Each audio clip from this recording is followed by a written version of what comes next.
Noi portiamo l'ennesima rilettura di Otello. Siamo passati da Giraldi Cinzio, da Shakespeare, passiamo da Verdi e da Lia Celi, che è un'autrice, blogger, giornalista appassionata anche di lirica.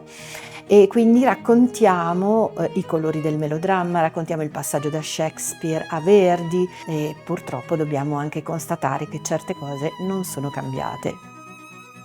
Quest'ultima rilettura di Lia Celi promette di non tradire l'Otello e la sua storia, ma promette anche di far ridere, perché si avvale di cortocircuiti con l'attualità, quindi cose che si raccontano e che sono vere su Verdi, sull'opera, su Shakespeare e sulle vicende dell'Otello, in realtà poi arrivano in un modo molto leggero, nonostante non si tradisca il contenuto tragico di Otello. Bisogna andare a teatro perché si sviluppa il proprio spirito critico, ci si confronta in tempo reale, ci si confronta con quelli che sono sul palcoscenico. È vita, il teatro è la vita vera, quella non filtrata da nulla, da nessun social, proprio carne, sangue ed energia, è quella di cui abbiamo bisogno tutti.